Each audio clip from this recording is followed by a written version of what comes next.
सो इस दिमाग चकरा देने वाली कहानी की शुरुआत होती है एक ब्लैक लेडी को दिखाते हुए, जो कि अपने कमरे में मौजूद एक मिरर के सामने बहुत अजीब तरीके से हंसते जा रही थी। अब थोड़ी देर के बाद वो ब्लैक लेडी अपने सर के अंदर एक अजीब तरीके की मशीन इंक्लूड करती है, जिसे कि वो लगातार अंदर घुसाती जा रही थी। इन सारी चीजों से तो उस लेडी को बिल्कुल दर्द नहीं हो रहा था, और तो और उसके पास उस मशीन की इंटेंसिटी कंट्रोल करने का डिवाइस भी मौजूद था, जिसे कि वो जैसे ही बढ़ाते जाती तो पेन और भी ज्यादा बढ़ता जाता। ये चीजें मानो उस लेडी को बहुत ही ज्यादा अच्छी लग रही थी, लेकिन थोड़ी देर बाद वो उस मशीन को बंद कर देती है और वहां से हंसते हुए चली जाती है। आखिर ये कौन सी डरावनी चीज थी, ये हमें थोड़ी देर के अंदर पता चल ही जाएगा। अब वो लेडी ब्लू कलर का ड्रेस पहनकर होटल के नीचे इंतजार कर रही होती है। थोड़ी देर बाद ब्लॉन्ड हेयर वाली उसकी एक फ्रेंड आती है, जो उसके साथ चली गई थी होटल के अंदर। लिफ्ट से होते हुए वो दोनों एक बहुत ही बड़ी पार्टी में आ जाते हैं, लेकिन उस ब्लैक लेडी ने अंदर घुसते ही एक नाइफ को अपने हाथ में ले लिया और सीधा एक रिच और मोटे आदमी के पास जाकर उसके गले में मार दिया। इतना वायलेंस देखकर तो सभी लोग काफी डर गए और पार्टी में से भागने लगे, लेकिन वो ब्लैक लेडी तो एकदम आउट ऑफ कंट्रोल होकर उस आदमी को लगातार स्टैब करते जा रही थी। वो रिच आदमी इतना घायल हो जाता है कि वो वहीं का वहीं मारा गया, लेकिन यहाँ पर उस ब्लैक लेडी को कुछ समझ नहीं रहा होता कि आखिर उसने ये क्या कर दिया। वो तो अब एक गन लेकर अपने ऊपर शूट करने के लिए आगे बढ़ती है। हालांकि वो ट्रिगर दबाना चाहती थी, लेकिन जैसे लग रहा था कि उसकी बॉडी को कोई कंट्रोल कर रहा है।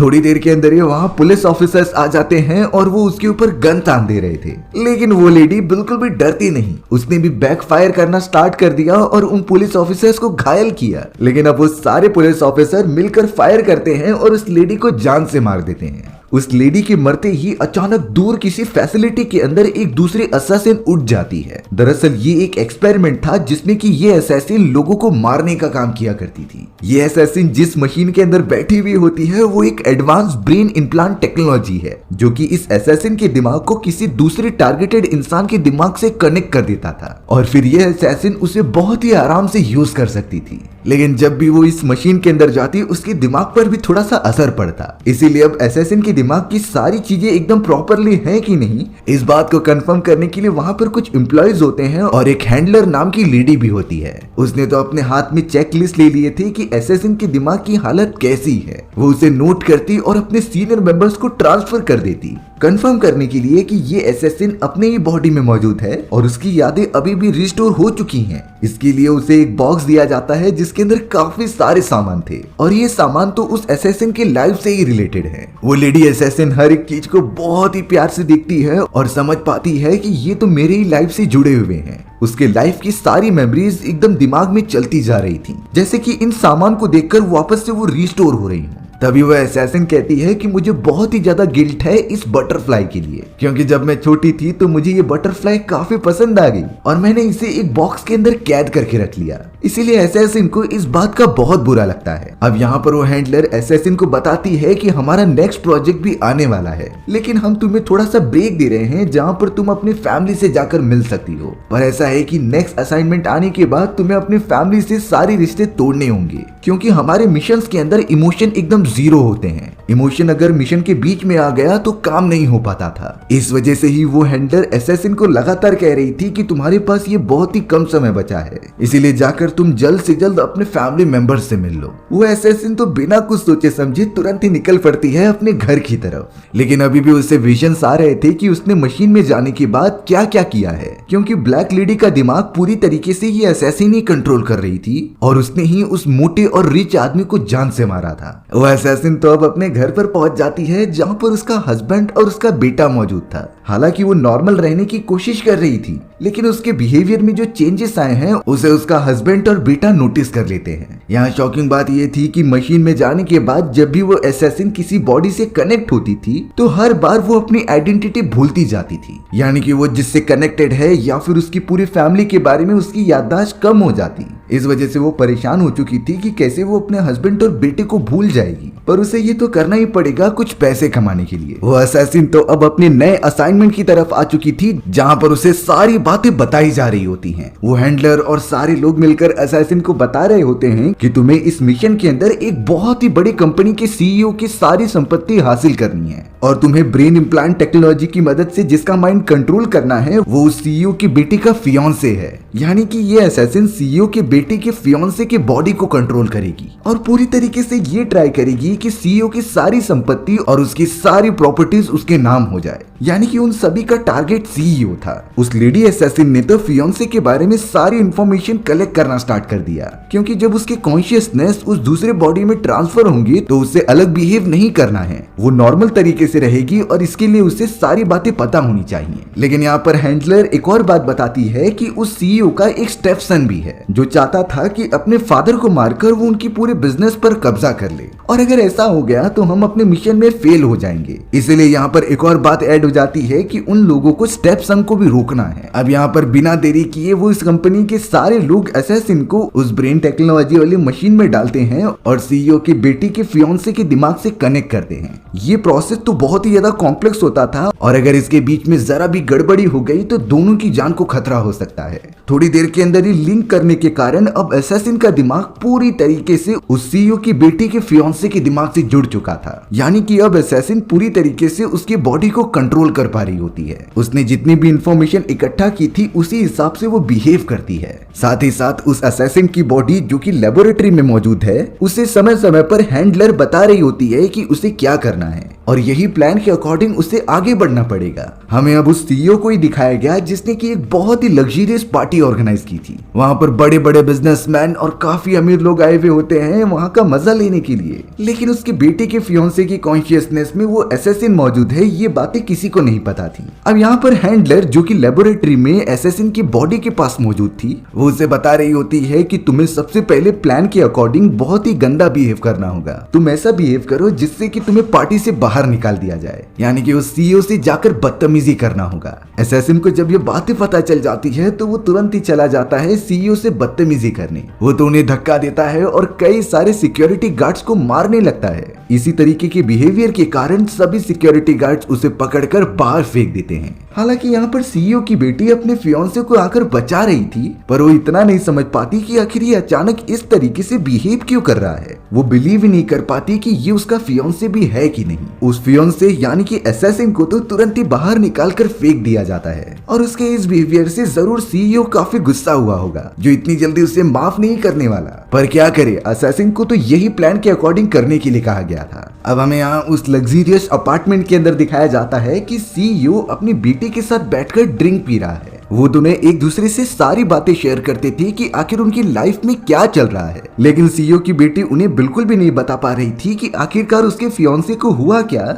जिससे कि अचानक उसने ऐसा बिहेव करना स्टार्ट कर दिया। वो उसकी तरफ से अपने फादर से माफी मांगती है जिससे कि सीईओ ने माफ भी कर दिया था। थोड़े समय के अंदर वो फियांसे यानी कि असैसिन जो उसके दिमाग को कंट्रोल कर रही है वो उस जगह पर आ जाती है। सीईओ की बेटी अपने फियांसे से कह रही थी कि तुम फादर से जाकर माफी मांगो, जो भी तुमने किया है वो बहुत ही ज्यादा डिसरिस्पेक्ट वाली बात थी। फियांसे तो अब सीईओ के साइड में आकर बैठ जाता है और उनसे माफी भी मांगता है। सीईओ ने माफ कर दिया था और वो तो उसे ड्रिंक पीने के लिए कहता है, लेकिन अब हमें पता चला कि सीईओ की बेटी के फियांसे ने अपने हाथ में एक आयरन रॉड ले ली है जिससे कि वो शायद सीईओ को मारने वाला था। सीईओ अब बहुत ज्यादा ड्रिंक कर लेता है और अब वो अपने बेड पर जाने वाला था सोने के लिए, लेकिन तभी अचानक वो असैसिन जो कि फियांसे के दिमाग को कंट्रोल कर रही थी वो तुरंत ही आयरन रॉड की मदद से सीईओ के गले पर वार करने लग जाती है। सीईओ बहुत ही घायल अवस्था में नीचे गिर गया था, इसीलिए अब बिना देरी किए वो उसके ऊपर मल्टीपल फायर करती गई। जिस जगह पर भी वो फियांसे मार रहा था वहां पर खून के धब्बे बन जा रहे थे।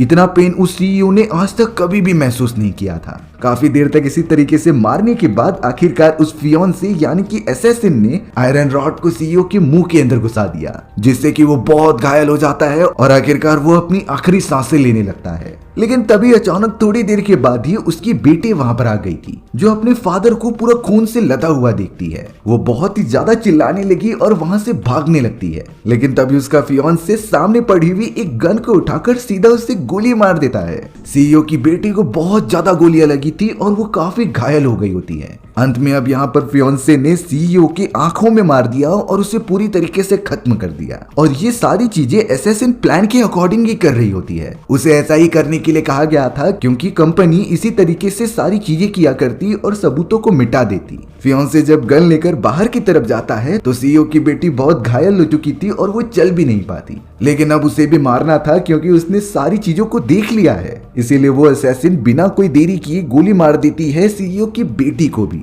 लेकिन उससे बिल्कुल भी समझ नहीं रहा था कि आखिर वो क्या करे। इसीलिए अब असैसिन चाहती थी कि वो खुद को भी मारकर आजाद हो जाए। हालांकि वो गन लेकर अपने मुंह में ट्रिगर दबाने आगे बढ़ ही रही थी, लेकिन वो ऐसा कर ही नहीं पाती। जरूर ये सारी चीजें उस कंपनी की एम्प्लॉइज ने पहले से सेट करके रखा होगा कि असैसिन मिशन के दौरान अपनी जान नहीं ले सकती। पर वो असैसिन बहुत ही ज्यादा फ्रस्ट्रेट हो चुकी थी, क्योंकि उसके दिमाग में इतने सारे इमोशंस और मेमोरीज बैक फ्लैश हो रहे थे, जिससे कि उसका दिमाग फटने लगा था। और अब आखिर में जाकर वो एक चाकू उठाती है और अपने सर के अंदर मारने के लिए आगे बढ़ती है। तभी अचानक वो फियोंसे, जिसका नाम बैन होता है, वो एक दूसरी जगह पर अपनी आंखें खोल रहा था। इस समय बैन अपने कॉन्शियसनेस में होता है और उसे बिल्कुल आइडिया नहीं था कि उसने क्या किया। लेकिन जब वो थोड़ा सा होश में आता है तो उसके दिमाग में वो सारी मेमोरीज आने लगी थी कि किस तरीके से उसने अपनी फ्यूचर वाइफ और अपने फ्यूचर फादर को जान से मार दिया। बैन को बिल्कुल अंदाजा नहीं था कि ये सारी चीजें असैसिन नाम की उस लेडी ने उसके दिमाग को कंट्रोल करके किया है। वो बहुत ही ज्यादा कंफ्यूज होता है और खुद को इसका जिम्मेदार ठहराता है। बैन को लगने लगा था कि अगर उसने मर्डर किया है तो पुलिस वाले उसे ढूंढते हुए जरूर आएंगे, इसीलिए उसे एक सेफ जगह पर चले जाना चाहिए ताकि उसे कोई ढूंढ न सके। लेकिन फिर यहाँ पर हमें पता चलता है कि असैसिन अभी भी उसके दिमाग में कहीं न कहीं मौजूद है, जो फिलहाल के लिए अभी बैन को कंट्रोल नहीं कर रही। बैन जल्द से जल्द अपने घर से निकलता है और भीड़ भाड़ वाले इलाके से होते हुए अपने एक दूसरे फ्रेंड के पास चला जाता है। वहां पर उसने उसे सारी बातें समझा दी थी कि किस तरीके से मुझसे गलती से मर्डर हो चुके हैं और मैं चाहता हूं कि मैं कुछ दिनों के लिए इसी जगह पर रहूं ताकि सारी चीजें जल्द से जल्द ठीक हो जाए। बैन की फ्रेंड भी इस बात के लिए राजी हो जाती है और वो यहीं पर रुक गया था। लेकिन बैन के दिमाग के अंदर जो असैसिन थी वो बीच बीच में एकदम एक्टिवेट हो जा रही थी और अब वो पता नहीं गन लेकर बैन के फ्रेंड के सामने खड़ी हो गई और उसके ऊपर पॉइंट कर दिया। बैन की फ्रेंड तो मजे से नहा रही होती है क्योंकि उसे कैलिफोर्निया के लिए निकलना था, लेकिन आखिरकार इसके पीछे कौन सा रीजन था जिसमें कि उस असैसिन ने अब ट्रिगर दबाकर उसकी फ्रेंड को ही जान से मार दिया। शायद से ये उसके प्लान के अकॉर्डिंग ही हो रहा है जो कि उसे बताया गया था। अब यहाँ पर बैन को बीच बीच में होश तो आ जा रहा था, जिसमें कि उसे कई सारी मेमोरीज दिखाई देती हैं। दरअसल ये मेमोरीज उस असैसिन की थी जिस तरीके से उसने कई सारे मर्डर्स को अंजाम दिया है। ये चीजें बैन को एक तरीके से पागल बनाते जा रही थी, क्योंकि वो इतने सारी मेमोरीज और इतने सारे मर्डर्स को नहीं झेल सकता था। पर आखिरकार मिशन तो कंप्लीट हो चुका है, फिर भी वो असैसिन बैन की बॉडी में क्यों मौजूद है, ये बातें खुद असैसिन को भी नहीं समझ में आ रही होती। अब थोड़े समय के अंदर उस जगह पर एक मेल ऑफिसर आता है। दरअसल वो असैसिन की कंपनी के लिए काम किया करता था और इस समय वो बैन के बॉडी में मौजूद असैसिन को एग्जामिन करने आया होता है। हालांकि यहाँ पर बैन, जो फिलहाल के लिए अभी अपने कॉन्शियसनेस में था, वो चौंक गया कि आखिर ये आदमी है कौन। थोड़ी देर के बाद वो मेल ऑफिसर कहने लगा कि मैं आपका बहुत बड़ा फैन हूँ, यानी कि वो बैन से नहीं बल्कि असैसिन से बात कर रहा था जो उसके बॉडी में मौजूद है। दरअसल ये मेल ऑफिसर अपने आप को खुश नसीब समझता है कि उसे आपके साथ काम करने का मौका मिला और अब वो चाह रहा था कि असैसिन जो बैन की बॉडी में है उसे अच्छी तरीके से एग्जामिन करके सारी चीजें ठीक कर दे। यहाँ बैन को बार बार वही मेमोरीज दिखाई दे रही थी जो कि रिलेटेड होती है असैसिन के दिमाग से, यानी कि वो देख पा रहा था असैसिन से जुड़े हुए पूरी लाइफ के बारे में, जैसे कि उसका घर से लेकर सारे रिलेटिव्स और फैमिली मेंबर्स। वहीं यह मेल ऑफिसर पूरी तरीके से अपनी मशीन्स बाहर निकाल लेता है और उसकी अच्छी तरीके से एग्जामिन करता है। पर अब हमें थोड़े समय के बाद का समय दिखाया गया जिसके अंदर बैन आंखें खोलता है। बैन ने देखा कि उसकी पूरी बॉडी के ऊपर खून लगे हुए हैं और उसके हाथ में गन थी। जैसे ही वो बेड पर से उतरा तो ठीक उसके सामने जो मेल ऑफिसर था उसकी डेड बॉडी होती है, जिसे ऑब्वियसली बैन ने ही मारा होगा क्योंकि वो गन उसके हाथ में है। बैन इस बात से पूरी तरीके से चौंक जाता है और वो सीधा बाथरूम की तरफ भागता है,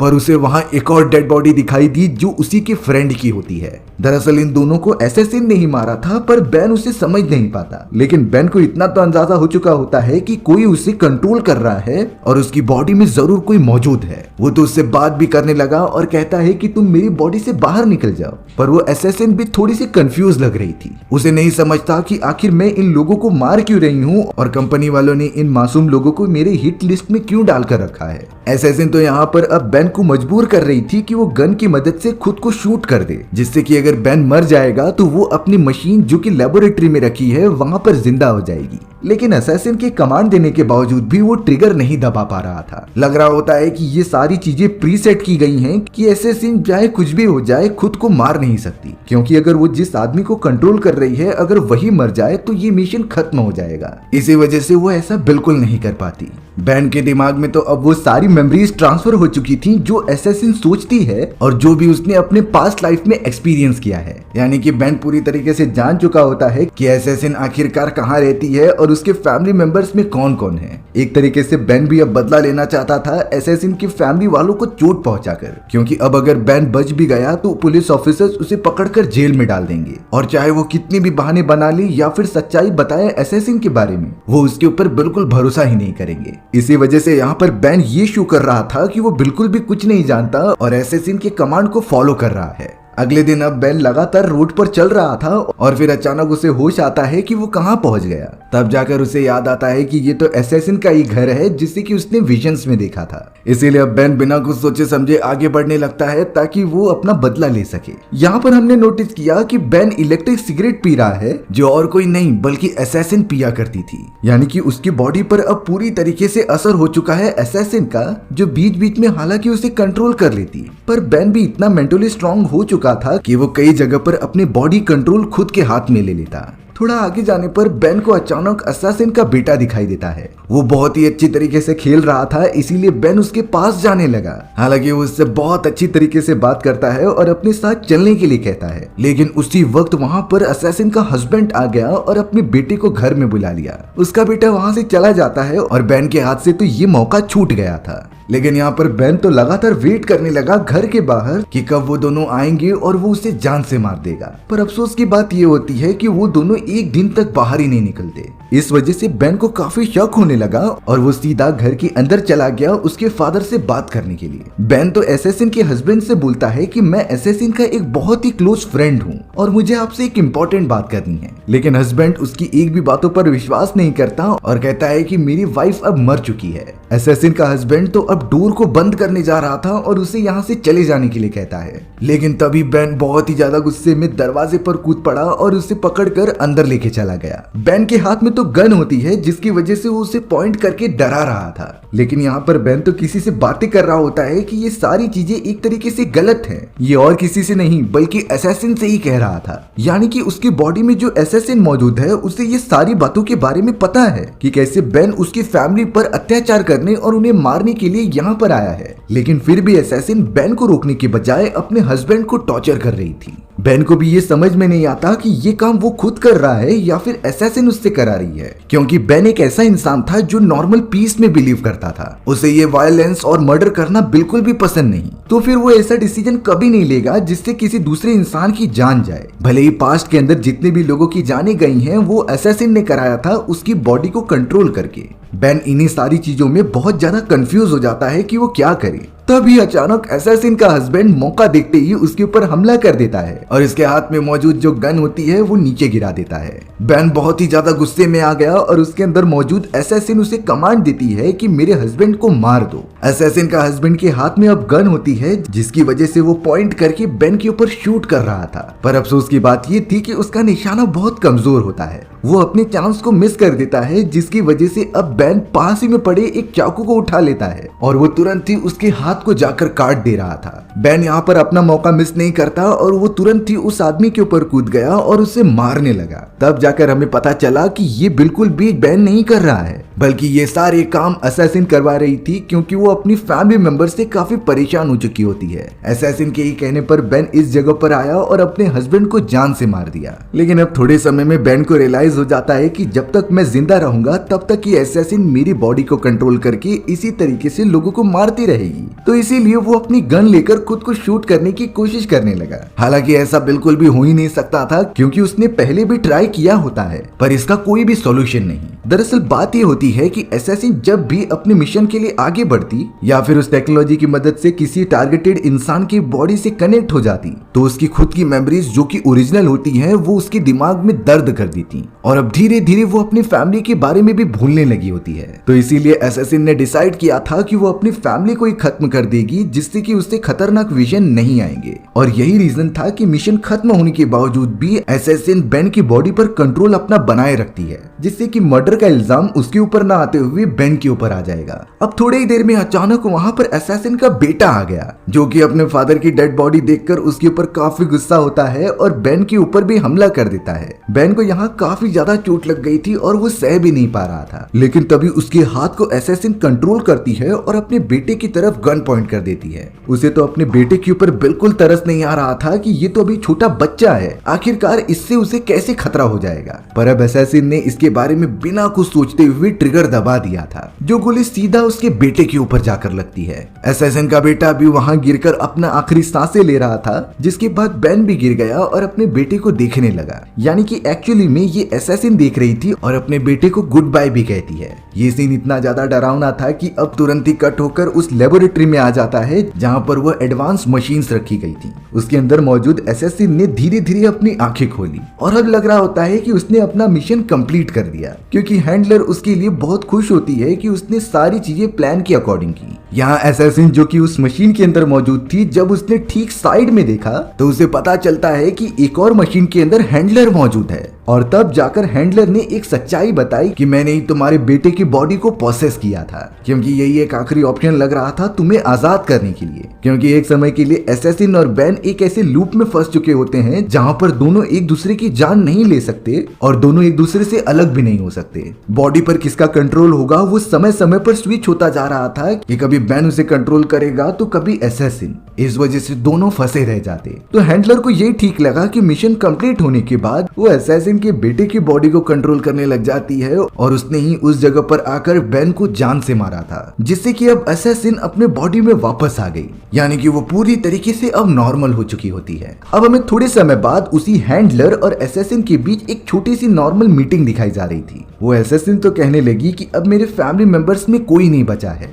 तो मेरे अंदर से वो अटैचमेंट्स पूरी तरीके से खत्म हो चुकी हैं और अब मैं अपने मिशंस पर बहुत ही अच्छी तरीके से ध्यान दे सकती हूँ। हैंडलर तो उसके लिए खुश होती है, क्योंकि वो शुरुआत से यही चाहती थी, क्योंकि उनका मिशन मेमोरी के ऊपर ही बेस्ड है, और अगर असैसिन अपनी ही मेमोरी के अंदर फंसी रह जाएगी तो वो मिशन कंप्लीट कभी नहीं कर सकती। हैंडल फिर से वो सारे प्रोसेस करती है कि जिस तरीके से असैसिन के दिमाग को चेक किया जाए कि वो प्रॉपर तरीके से काम कर रही है कि नहीं। उसके सामने फिर से कई सारे सामान रख दिए जाते हैं, पर इस बार असैसिन जिस भी सामान को उठा रही थी उसके दिमाग से उसके हस्बैंड और बेटे की यादें मिट चुकी होती हैं। यानी कि वो पहले से काफी नॉर्मल हो चुकी है और अपने आने वाली डेंजरस मिशन के लिए सबसे ज्यादा रेडी है। असैसिन ने सारे सामान को एक जगह पर रख दिया और उसे कहीं दूर फेंक दिया, जिसके बाद वो निकल पड़ती है अपने असैसिन के एक नए सफर पर, जहाँ पर वो इससे भी खतरनाक मिशन करके काफी सारे पैसे कमाएगी। हमारी भी कहानी इसी सस्पेंस के कारण यहीं खत्म हो जाती है। सो व्यूअर्स, आपको ये स्टोरी कैसी लगी कमेंट सेक्शन में बताना भूलना मत, और अगर आपको मेरा एक्सप्लेनेशन 1% भी अच्छा लगा होगा ना तो वीडियो को लाइक एंड चैनल को सब्सक्राइब जरूर कर देना। मिलते हैं इसी तरीके की मजेदार वीडियोस में,